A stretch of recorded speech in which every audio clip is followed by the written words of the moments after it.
morning, good afternoon, good evening, and welcome, wherever you are, to our weekly review of how religion impacts humanity. This week's headlines: the Afghan War. Do the Taliban want to conquer or to compromise? The Muslim Association of Canada is organising a conference that promotes homophobia, jihad, anti-Semitism, and hatred of Christians. US evangelical anti-Vaxxers are contracting COVID-19. Netflix documentary, Pray Away, traces the history of conversion therapy. Pakistanis are urged to drop the ludicrous blasphemy charges against an 8-year-old boy. People are less tolerant of atheists expressing their beliefs at work than they are of Christians, Muslims, or Jews. This week's Roman Catholic report is a curate's egg. Young evangelicals are leaving the church. LGBTQ bias may be driving them away. Our long feature this week is on the Afghan war. On Monday, the Taliban announced that they had taken control of the city of Shaburgan in northern Afghanistan. By the end of the week, they had control of 16 provincial capitals and were within 50 miles of the capital, Kabul. The West are expressing concerns that Afghanistan may descend into a civil war that could spread across borders, and are hastily sending troops to organize the evacuation of their nationals. The Afghan Minister of Defense has a different opinion. See this video from Al Jazeera.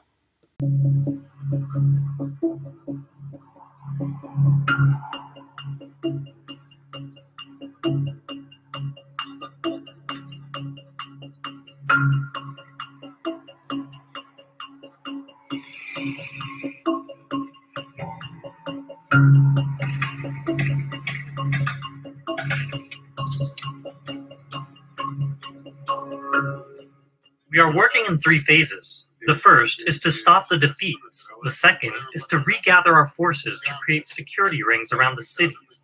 All those soldiers that abandoned their posts, we're bringing them back to their posts. The third is to begin offensive operations.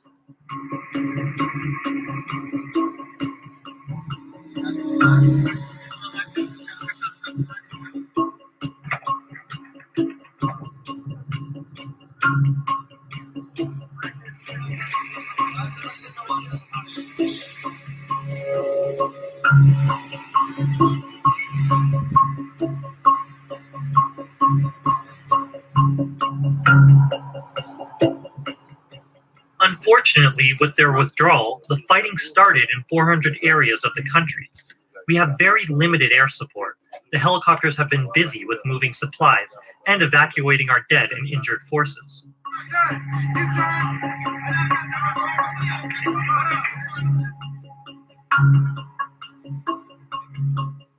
After the Taliban attempted to assassinate the defense minister and promised to target other government leaders, security around Minister Mirzapol has never been tighter.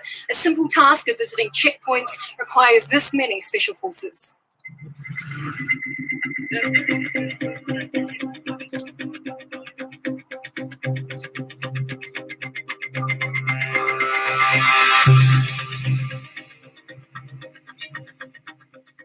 I am a soldier. A soldier never gets frightened. When we wear this uniform, it means we are ready for death. I'm not worried about it.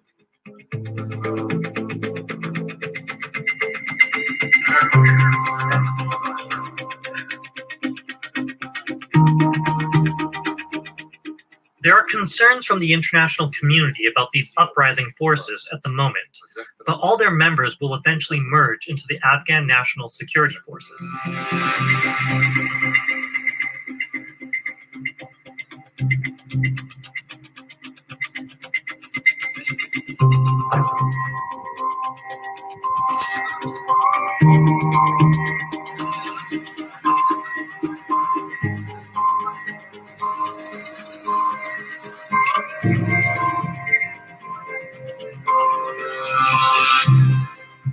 the Taliban are watching, what would you say to them? I'm asking the Taliban to stop their brutality, leave killing, sit down with love, and we should find solutions.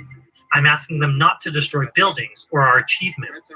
Let's come and sit together and make a coalition government, one that would be acceptable to all sides. The sooner we do this, the better.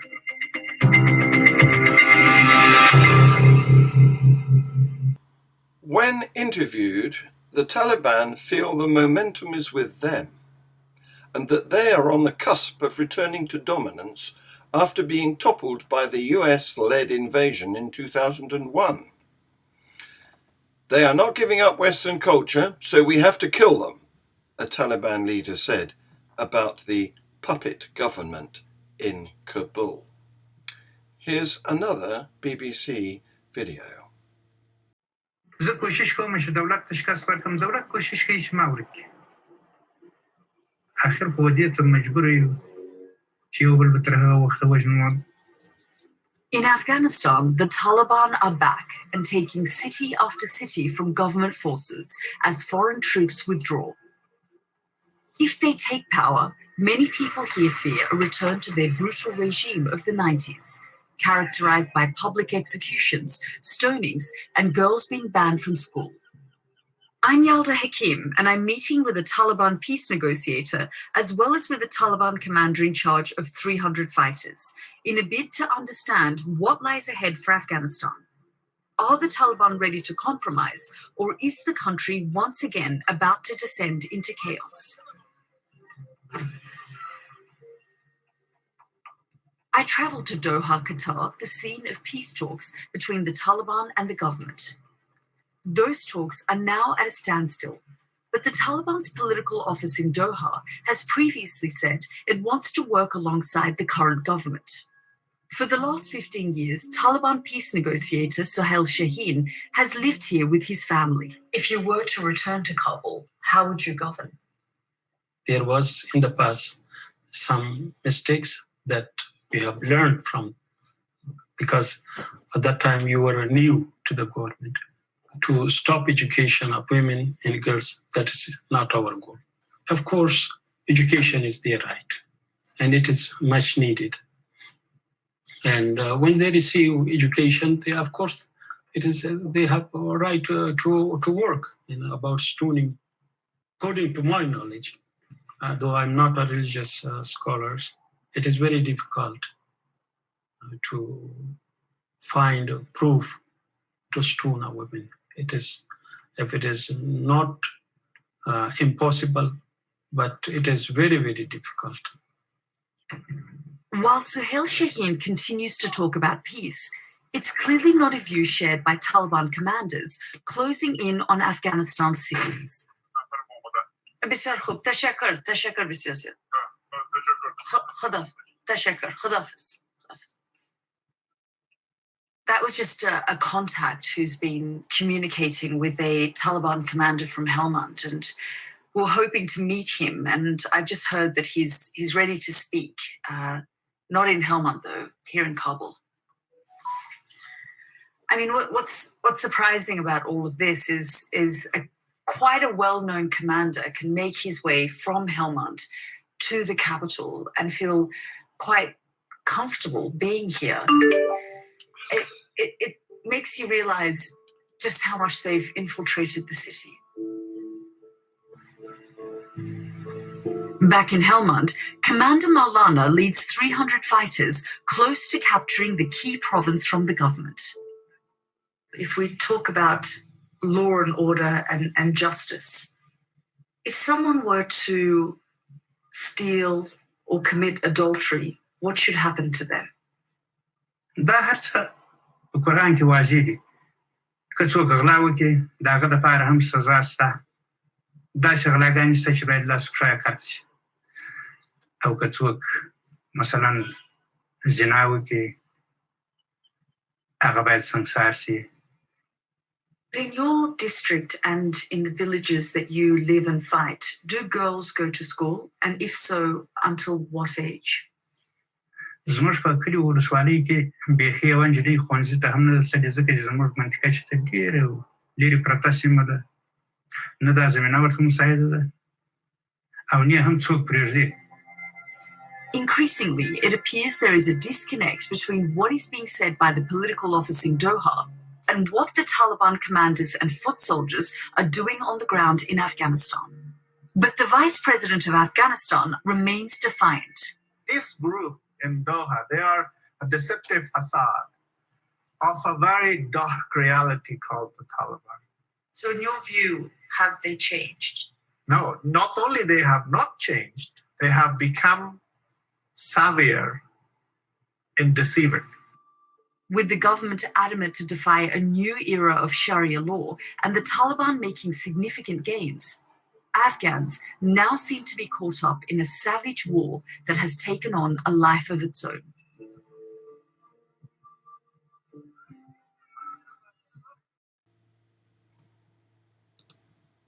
زه کوشش کوم چې دولت ته شکست ورکړم. دولت کوشش کوي چې ما وکړي.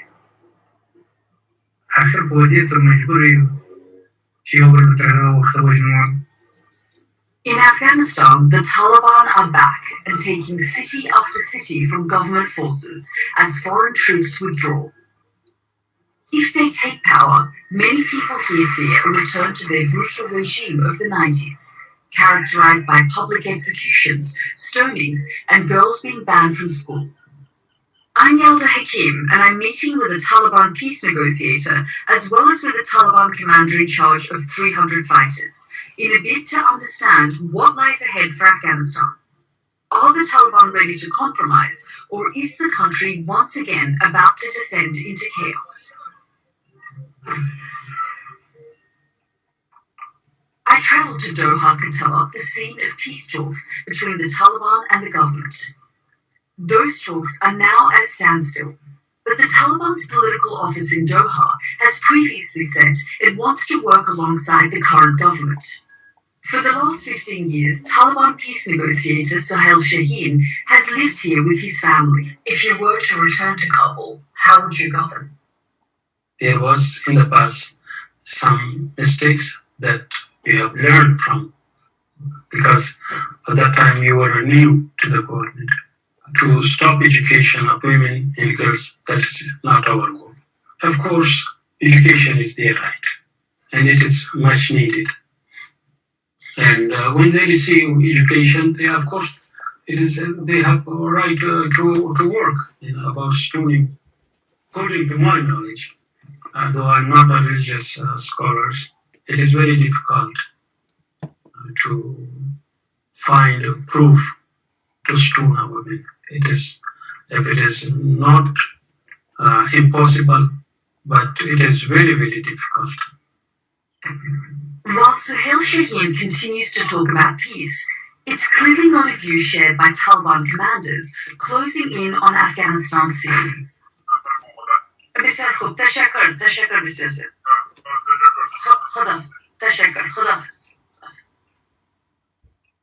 That was just a contact who's been communicating with a Taliban commander from Helmand, and we're hoping to meet him. And I've just heard that he's ready to speak. Not in Helmand though, here in Kabul. I mean, what's surprising about all of this is quite a well-known commander can make his way from Helmand to the capital and feel quite comfortable being here. It makes you realize just how much they've infiltrated the city.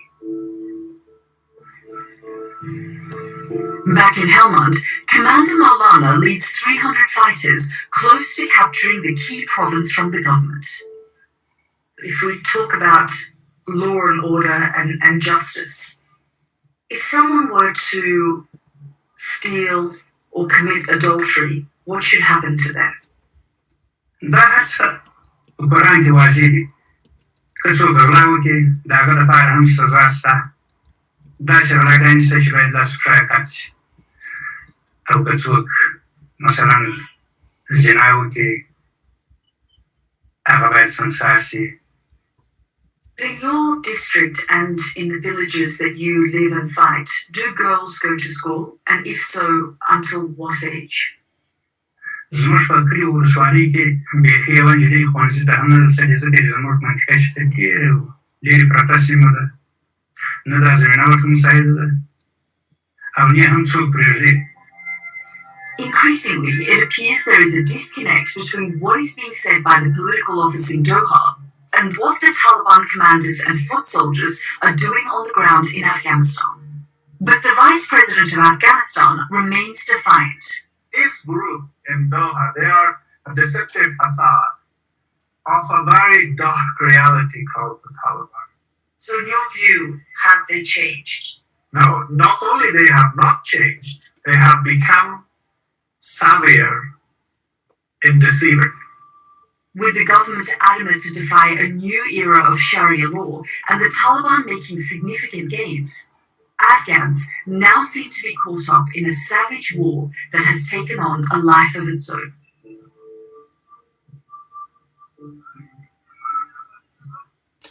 Afghan interpreters who had helped the military invasion are in fear for their lives and are being offered sanctuary in the USA and the UK. Here's another BBC video. First of all, I will try to do my best to have a good and better life for my wife, for my children in UK, like make a new world for them.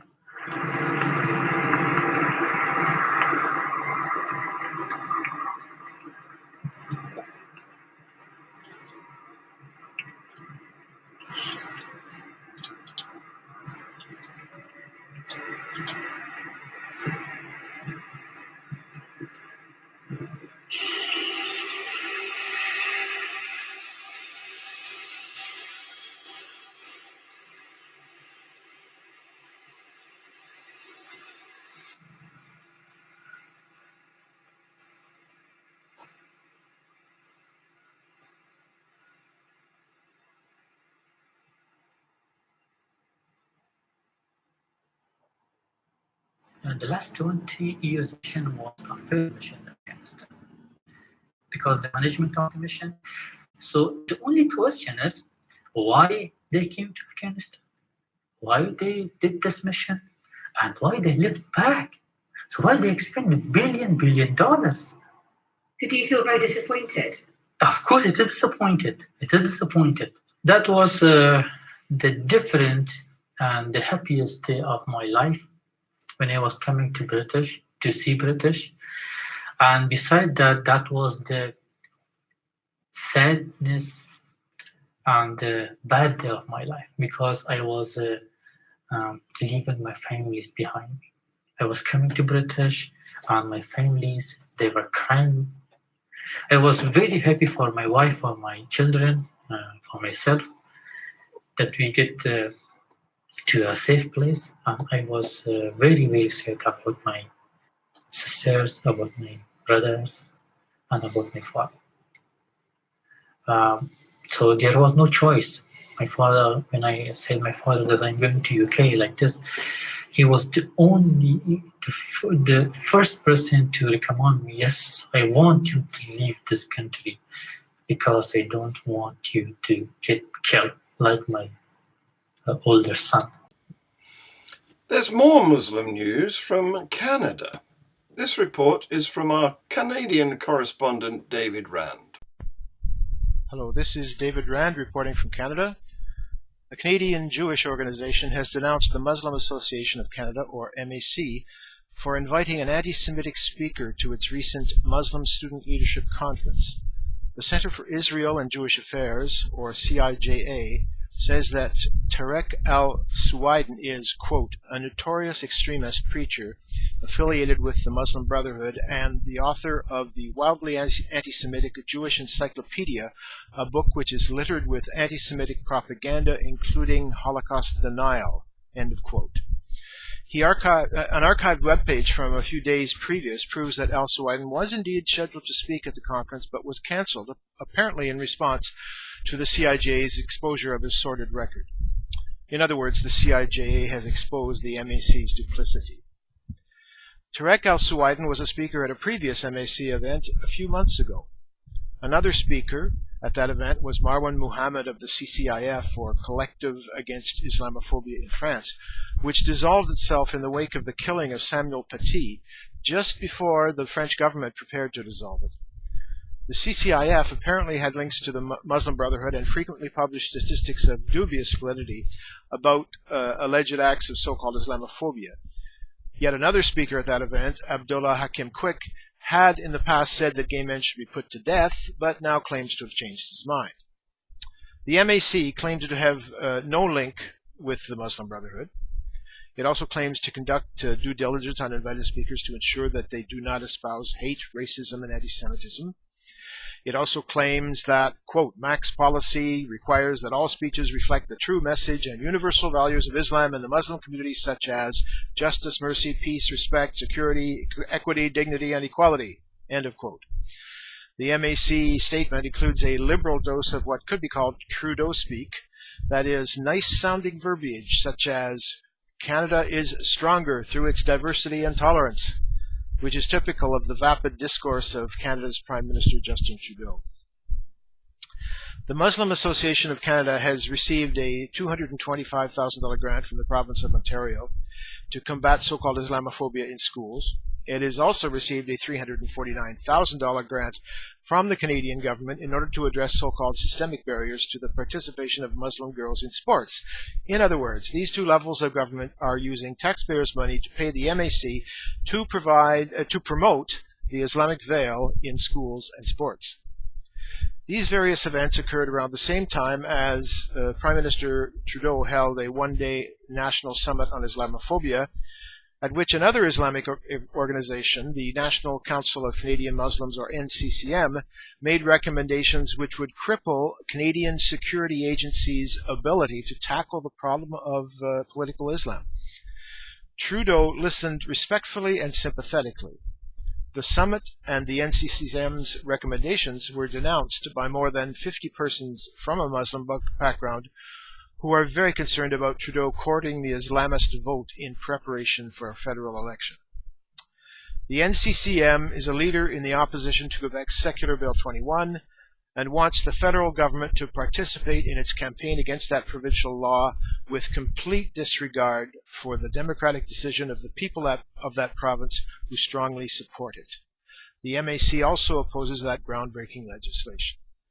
This is David Rand reporting from Canada. Thank you, David. In the USA, the Bible Belt states, which supported Trump, the COVID virus is rampant. Here's another BBC video. It's a case study in what happens when religion and politics clash with science. The number of COVID infections are surging in the United States as a result of the Delta variant, but it's where that's happening that's most interesting. Health professionals are calling it an epidemic of the unvaccinated. There was an average of 113,000 cases per day in the US over the last week, but the sharp increase in hospitalizations and deaths is nearly all concentrated in strongly Republican and religious southern states where vaccine take-up has been virtually half the national average. Our North America editor, John Sopel, is in Louisiana and has been traveling across the Deep South to find out why. And a warning, his report contains distressing images. The Life Tabernacle Church in Louisiana. Congregation thousands, influence in the state considerable, a message, don't get vaccinated. Pastor Spell estimates fewer than 1% of his churchgoers have been. Vaccinations keep them alive. They will not. That has not been proven. But this is an epidemic of the unvaccinated now in the South. That is what is being said by politicians, but we don't trust them. And the people who run the hospitals. And that is financially motivated. And those we spoke to before the service began were of like mind. Have you been vaccinated? No, sir, I have not. Will you get vaccinated? No, sir, I won't. Why? Because I don't trust it and I don't know what's in them. Are you going to get vaccinated? No. Why? I'm not. I don't think there's a need for a vaccination. Like I feel like I'm okay without it. Someone else who bought into this viewpoint was 22-year-old Josh Bradstreet Contreras. He was a fit, healthy college kid, and last Friday, after contracting COVID a week earlier, died. He was unvaccinated. His mother, Tasha, is now on a mission to persuade other young people that actually they're not invincible. If I can sell all my worldly possessions, and it's not much that I have, to bring Josh back, I would. Everything, even a shirt on my back. So in other words, get the vaccine. Take the vaccine. Take the vaccine. In Louisiana, just 37% of adults have had the jab. Across the state line, that drops to 35%, the lowest in the country. We've just crossed the border from Louisiana into Mississippi, another state where cases are surging, another state where it's impossible to get an intensive care bed. But the Republican governor is refusing to follow government advice that people should wear a mask. Once again, issues of politics have become hopelessly intertwined with matters of public health. And the politics is this. The areas with the lowest vaccine rates are in districts where support for Donald Trump was highest. And in a rewriting of one of America's most famous gun-supporting slogans, these people are defending the right not to bear their arms. But that's resulted in the King's Daughters Hospital in rural Mississippi being inundated like never before with COVID cases. The senior physician is wrung out. It's pretty dire. We're running out of beds, we're running out of staff, we're even running out of the oxygen means that we give these patients. We interrupted by him having to deal with an emergency in intensive care. We have a patient that is maxed out on life support in the intensive care unit. Despite our best efforts and measures, they're just not getting better. A couple of hours after we'd stopped filming, we were told that the 68-year-old man had died. He hadn't been vaccinated. John Sopel, BBC News in the Deep South. Netflix has launched a documentary called Pray Away. It tells the story of how, in the 1970s, 5 men struggling with being gay in their evangelical church started a Bible study to help each other leave the homosexual lifestyle. They quickly received over 25,000 letters from people asking for help and formalized as Exodus International, the largest and most controversial conversion therapy organization in the world. But the leaders struggled with their own secret. Their same-sex attractions never went away. After years as superstars in the religious right, many of these men and women have come out as LGBTQ, disavowing the very movement that they helped to start.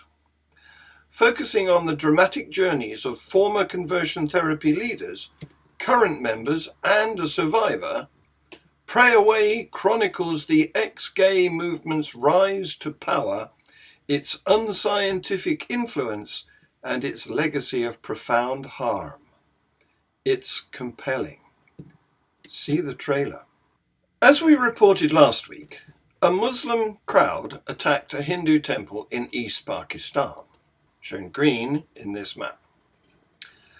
It transpires that the attack was prompted by the release of an 8-year-old Hindu boy who was the youngest person ever to be charged with blasphemy in the country.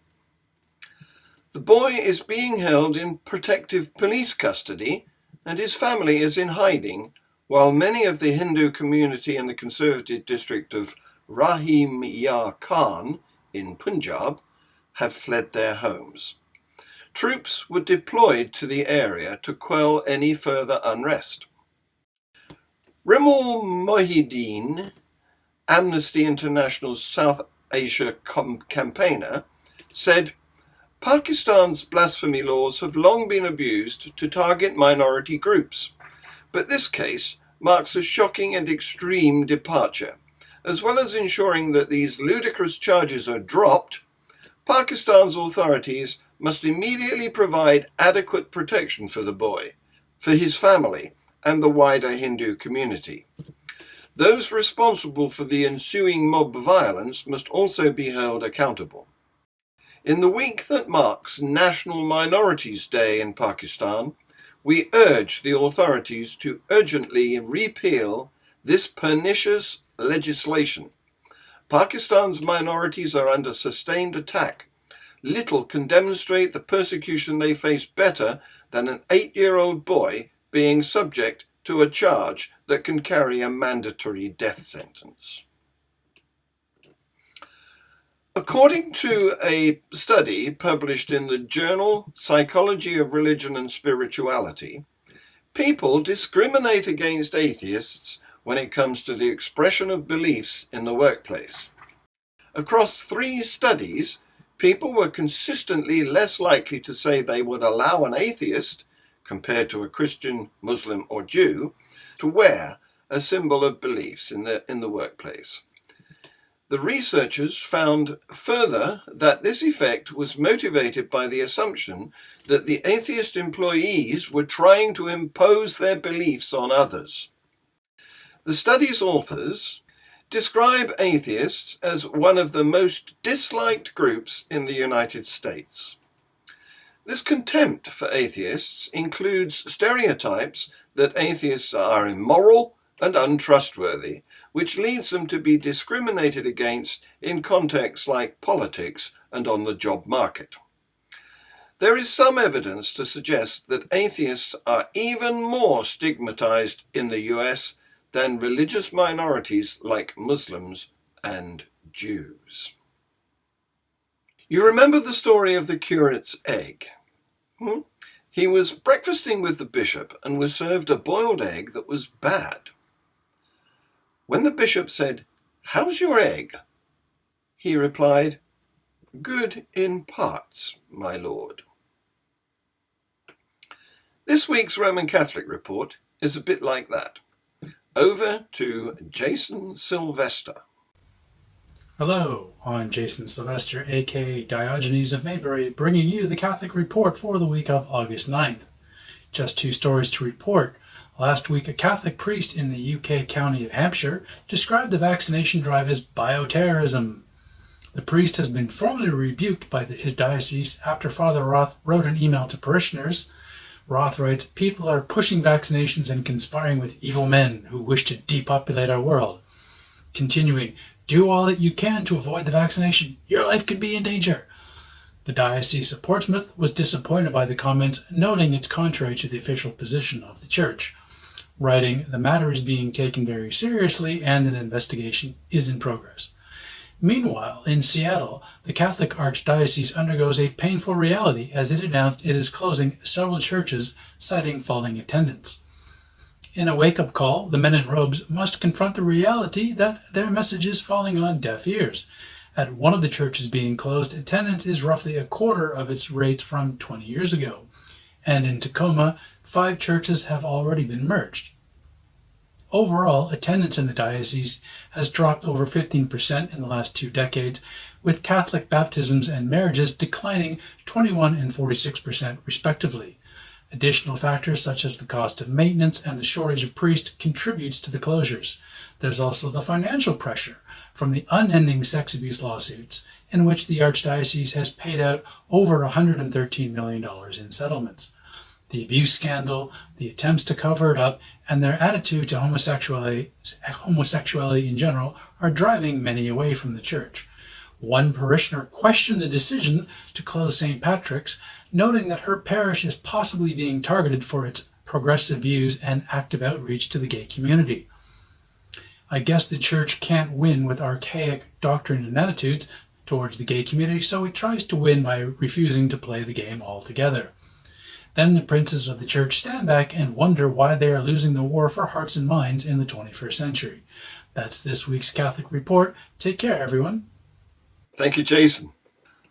On March the 18th, 2019, Ethan Stalker announced on a blog post that he was gay.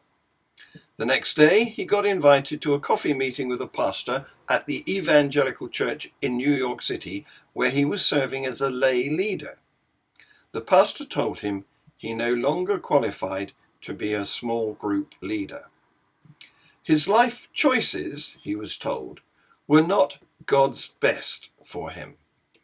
The church allowed the 25-year-old, who works in marketing for healthcare companies, to continue to volunteer on its broadcast production team, but 3 months later, Ethan quit the church. They love to tell me my sexuality doesn't define me, but they shoved a handful of verses down my throat that completely sexualized me as a gay person and put a cap on what I can do. It dismissed who I am as a complex human being. That was a huge problem for me, Ethan said.